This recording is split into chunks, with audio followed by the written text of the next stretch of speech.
것 같아요. 근데 그거는 또 배우의 사생활이다 보니까 저희가 뭐 이래라 할 수 있는 입장이 있는 거는 아니고요. K 기자의 폭로로 인해 이제 문제는 백윤식 씨 가족 전체로 확산된 상황.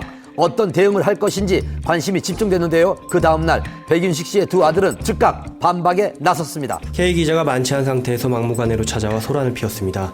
실랑이가 있었을 뿐 폭행은 없었고 오히려 일방적으로 얼굴을 폭행당했습니다. 그리고 이런 사실들은 녹취나 CCTV 등의 자료에 담겨 있다고 덧붙였습니다. 자식들로서 홀로 계신 아버지를 모시고 사는 것이며 백도빈 형제와 가족은 작년에도 2억 원 이상의 소득이 있는 연예인들입니다. 최대한 대응을 자제하려 했지만 사실관계를 정확히 밝혀야 할 것 같아 관련 자료를 수사기관에 제출해 법적 판단을 받을 예정입니다.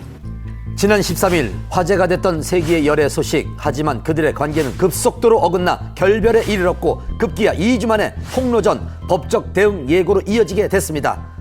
그리고 백도빈 형제가 공식 입장을 밝힌 바로 다음날 오전 K기자의 입원 소식이 알려졌습니다. 그녀가 지난밤 수면제를 과다 복용해서 응급실로 실려갔다는 겁니다. 당시 신고를 받고 K기자의 집으로 출동한 소방서를 찾아가 봤습니다. 몇 시 정도예요? 22시 10분. 신고는 그냥 본인이 하신 거예요? 어머니가 신고하셨어요. 아, 어머니가? 네. 이사해서 확인하신다고. 집에서 어머니가 확인하셔서 신고하셨어요. 수면제 과다 복용으로 복통을 호소하며 30일 밤 서울의 한 종합병원 응급실로 실려간 K기자. 다음 날인 1일 내과 중환자실에 입원해 일반인과의 접촉이 차단된 상태로 치료를 받았습니다. 오늘 일반 병실로 거처를 옮긴 것으로 전해졌고요. 또한 K기자의 입원 직후 백윤식 씨가 병문안을 한 사실도 알려져 화제가 됐습니다. 오늘 새벽에 소식 듣고 다녀오셨다고 들었어요, 병원에. 네네. 향후 관련해가지고 어떻게 오늘 상황들이 벌어졌잖아요. 지금 이 시기에 그런 거를 논의할 수 있는 상황은 아닌 것 같아요. 공개 연인 선언 2주 만에 결별과 폭로전으로 얼룩진 두 사람. 향후 어떤 결말을 맺을지 기추가 주목됩니다. 미성년자 5차례 강제추행 고영욱. 자, 최종 형량을 받은 후 각기 다른 이유로 연일 뉴스에 오르내리고 있습니다. 미성년자 성폭행 및 강제추행 혐의로 기소 중인 방송인 고영욱. 그가 연예인 최초로 전자발찌를 착용하게 됐습니다.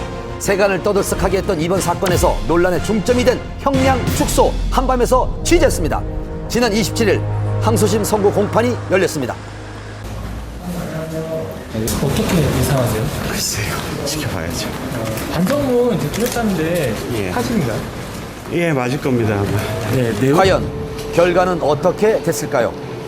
고영 씨 선고 공판에서 징역 2년 6월, 그리고 전자발찌 부착 3년, 신상 정보 공개도 7년에서 5년으로 이렇게 줄었습니다. 항소심에서 실형과 전자발찌 착용을 면할 수 없게 된 고영욱.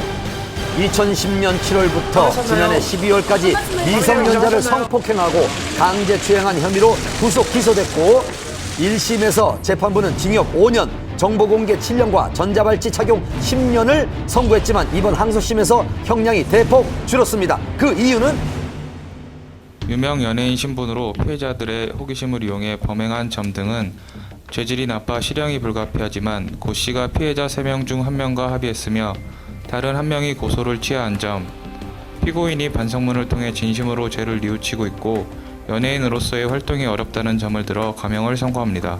혹시 이번 판결은 어떻게 해서 만족하시나요? 형량이 줄어들었나요? 형량은 많이 줄긴 줄었는데요. 저희가 기대했던 거하고는 좀 미치를 못해서 좀 안타깝습니다. 이에 대해 네티즌의 반응이 뜨거웠습니다. 연예인이라고 해서 일반 국민들하고 틀리게 봐주는 것밖에 더 되겠어요? 그렇게 뭐 형량을 뭐 10년에서 3년으로 이렇게 갑자기 줄어버릴 수 있는 그런 범죄라고는 생각 안 하고요. 그렇다면 고영욱 씨의 형량은 왜 줄었을까요? 1심에서 총 5차례의 범행이 있었는데 모두 유죄로 인정됐습니다. 하지만 2심에서는 그 중에 두 개의 범죄에 대해서는 증거가 없다라고 해서 무죄로 판단이 됐습니다. 그 부분이 가장 크겠고요. 어찌 보면 가장 중요한 것 중에 하나일 수도 있는데 3번의 범행을 했던 그 피해자와 원만하게 합의를 했습니다. 단순히 연예인이기 때문에 형량이 내려간 건 아니고 여러 가지 점을 재판부에서 두루두루 감안을 해서 그런 종합적인 판단을 내린 것으로 알고 있습니다. 형은 줄었지만 기대에 못 미쳤다는 고영욱 씨 측 입장. 앞으로 남은 절차는요? 판결 선고가 9월 27일이면은 28일부터 이제 기산이 돼가지고요. 예, 그부터 7일 이내에 상고장을 내게 되어 있습니다. 약 3시간 전쯤 고영욱 씨 측 변호인이 오늘 상고장을 제출했다는 소식이 전해졌습니다. 이로써 최종 판결은 대법원에서 가려지게 됐습니다. 고영욱 씨의 이번 사건은 고영욱 씨가 대중에게 친숙했던 연예